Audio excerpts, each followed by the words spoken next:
Tout de suite, c'est l'entrepreneur de la semaine sur les Reims Radio Côte d'Azur. Et je vous souhaite la bienvenue, vous êtes bien sur les Reims Radio Côte d'Azur, sur le 91.9 FM, bien entendu sur tout le bassin cannois, et en DAB+, la radio numérique terrestre de Nice, et ce jusqu'à Cannes. Voilà, une nouvelle technologie, comme vous le savez, qui arrive en plein feu en 2021.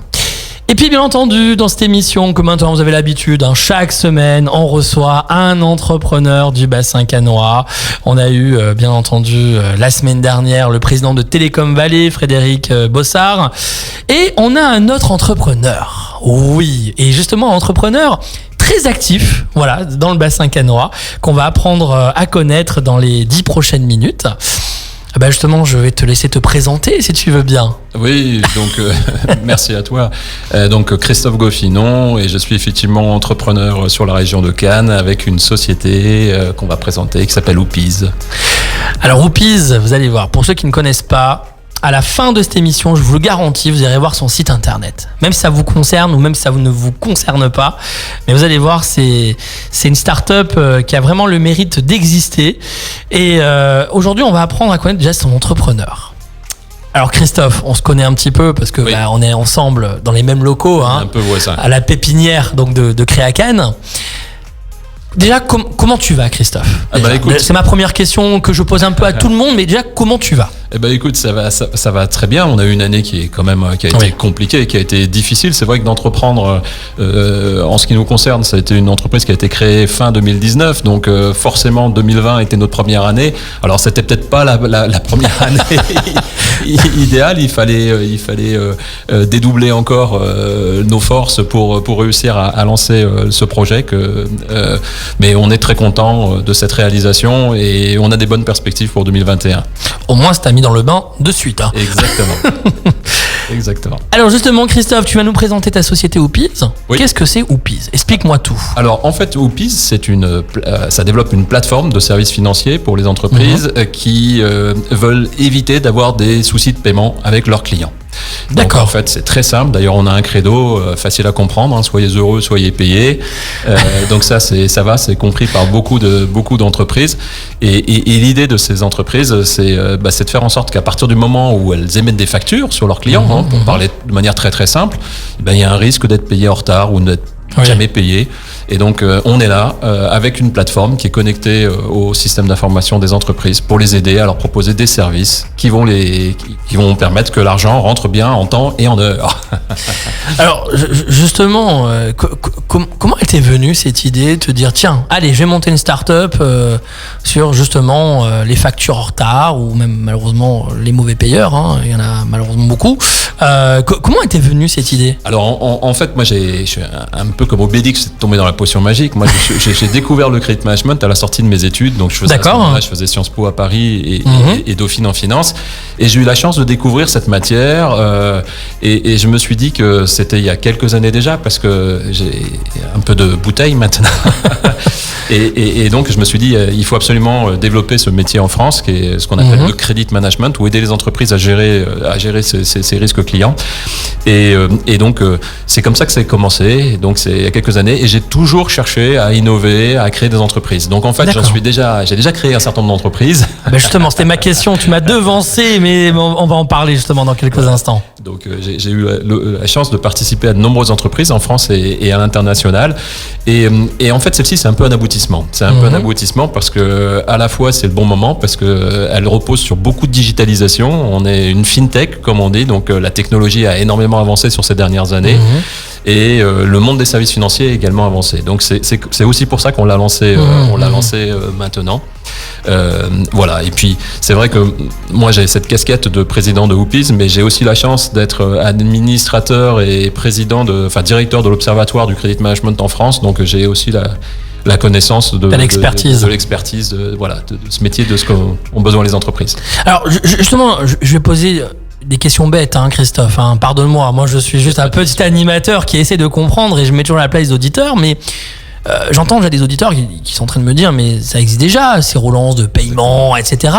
C'est quoi la plus-value de Whoopies? Eh bien voilà, c'est la bonne question effectivement, parce qu'il y a de nombreux acteurs. Alors qu'est-ce qu'on a inventé, qu'est-ce qui est innovant?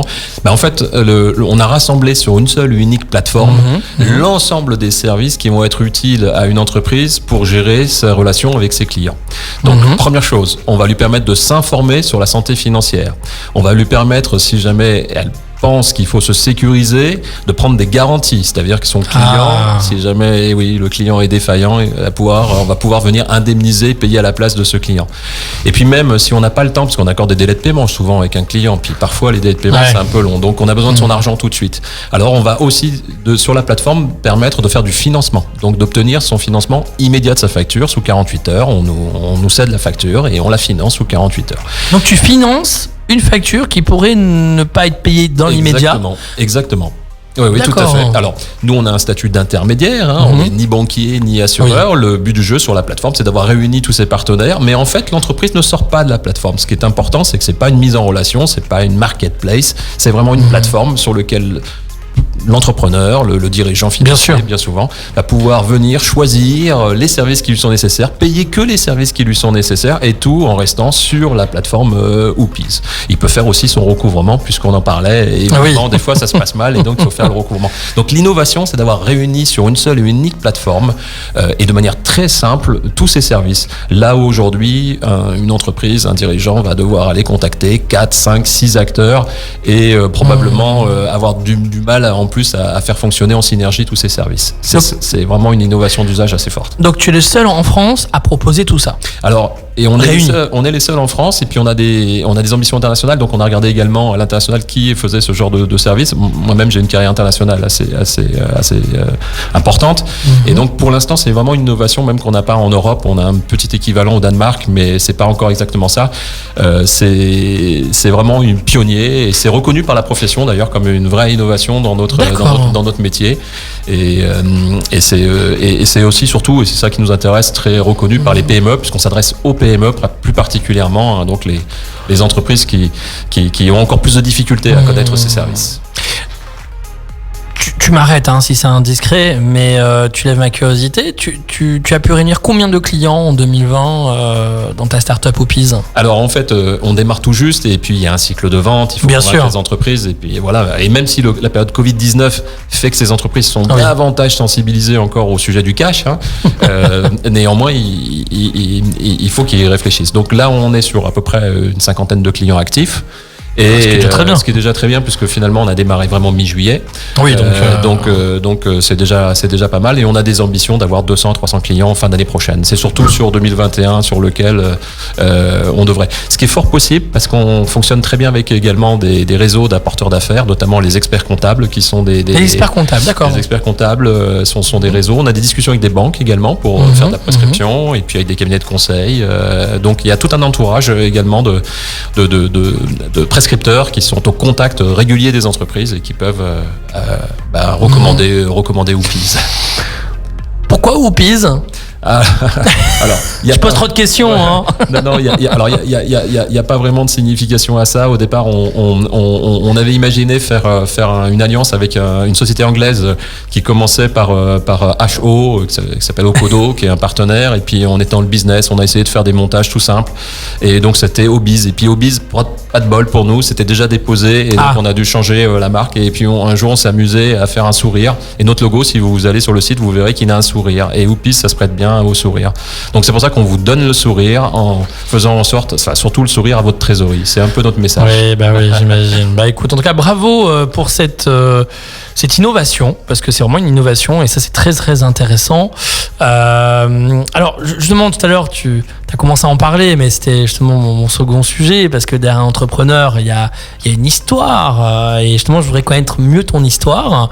Qu'est-ce que tu as fait de beau avant, justement? Raconte-moi tout, on est là pour toi justement aujourd'hui. Alors, je vais essayer d'être bref, parce que je suis passionné par plein de choses, notamment je suis un grand joueur de jeux d'histoire, et mais ça pourrait être l'objet d'une autre émission. De toute façon, tu reviendras. Fin janvier, on en a parlé un peu en off. Fin janvier, on va faire une grande émission d'entrepreneuriat qui sera filmée, et justement tu seras réinvité, parce qu'on aura plein d'autres sujets, et donc on aura le plaisir de te revoir fin janvier dans cette grande émission.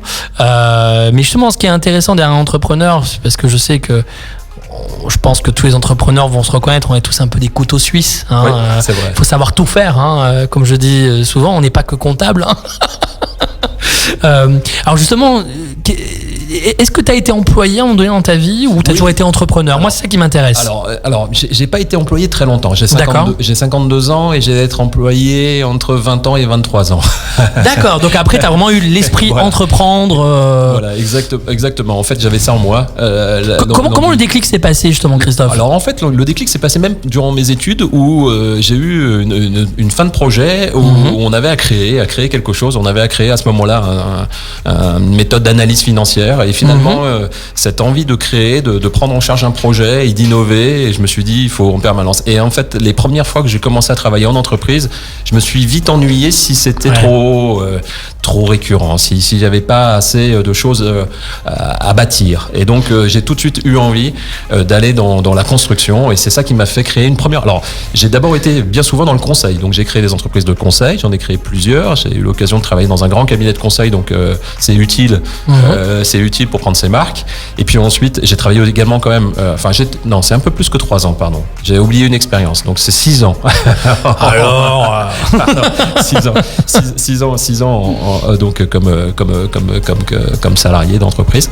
Et puis après, voilà, j'étais en région parisienne à ce moment-là et on avait envie de s'installer dans la région sud, et tout de suite, j'ai quitté la région sud. J'ai pris quasiment tous les risques parce qu'on n'avait pas encore, on a juste fait une étude de marché, mais on n'avait pas fait beaucoup plus, et on a décidé de s'installer d'abord sur Aix-en-Provence. Donc mes premières activités professionnelles dans la région ont été sur Aix-en-Provence. On te pardonne. Très bien, bah écoute, non, c'est très intéressant.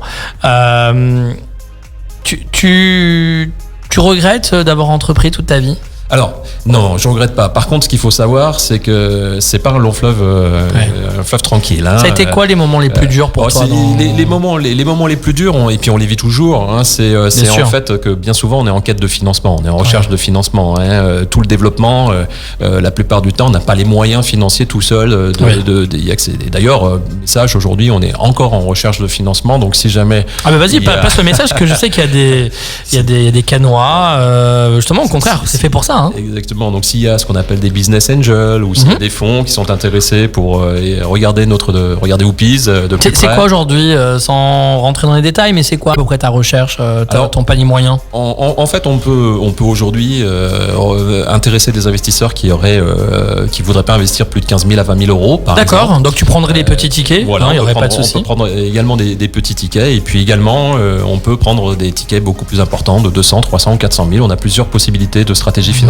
D'accord. Un petit peu en fonction, mais en fait, on peut discuter sur ces possibilités de stratégie aujourd'hui. D'accord. Donc c'est vrai que c'est ça qui est un challenge permanent. Et on passe, à mon avis, hélas, un petit peu trop de temps tout au long de sa vie d'entrepreneur sur ces sujets. Aller chercher de l'argent. C'est vrai. Chercher de l'argent, c'est pas simple, et c'est ce qui revient assez souvent, hein, malheureusement. Et puis c'est vrai que, comme on dit souvent en tant qu'entrepreneur, c'est que peu importe le métier, c'est que on a une visibilité, mais toujours à court terme, en général. Alors, il y a des entreprises, c'est au moins le mois. Ça, c'est pas facile à gérer. D'autres ont la chance, c'est par trimestre. Et d'autres, vraiment beaucoup de chance, c'est à l'année. Et ça, je le souhaite à tout le monde, hein, vraiment. Mais c'est vrai que c'est pas évident. C'est pas évident. Bon, c'est pas pour les critiquer, mais est-ce que les banques t'ont suivi un petit peu dans ta vie d'entrepreneuriat? Alors, ça a été pas toujours facile, la relation avec les banques. Elles ont suivi parfois, et il se trouve que j'ai eu la chance de bien connaître l'ancien président à ce moment-là de la Société Marseillaise de Crédit, avec qui j'avais travaillé sur Paris. Et donc évidemment ça a aidé pendant un moment. Voilà. Mais sinon ça n'a jamais été facile. Heureusement, il faut s'entourer. En fait, le message, c'est de s'entourer. Ici, on est bien entouré par le réseau Entreprendre, qui nous accompagne, avec la pépinière Créacan, avec l'incubateur PACA Est. Voilà, ce sont des gens avec lequel qui nous aide à rencontrer d'autres personnes. Ça aussi, c'est un grand message par rapport à ce qu'on peut vivre comme entrepreneur, c'est qu'il faut absolument jamais rester isolé, sinon c'est très compliqué. Seul on va peut-être vite, mais on va pas très loin, donc il faut y aller ensemble, et ça c'est aussi extrêmement important. Et là c'est ce qui nous plaît aussi sur le bassin canois, c'est vraiment cette possibilité d'écosystème qui t'aide à entreprendre. Écoute, en tout cas, tu as tout dit, et ça c'est intéressant. J'ai encore une question, même si on dépasse un petit peu, mais c'est pas grave, parce que je trouve que c'est très intéressant d'être en ta compagnie. S'il y a des personnes qui ont envie d'entreprendre, quel conseil tu donnerais en priorité à ne pas faire? Parce que c'est vrai que c'est intéressant des expériences comme toi, parce qu'on a plein de jeunes qui nous écoutent. C'est vrai que les Reims Radio, c'est essentiellement une radio pour la jeunesse.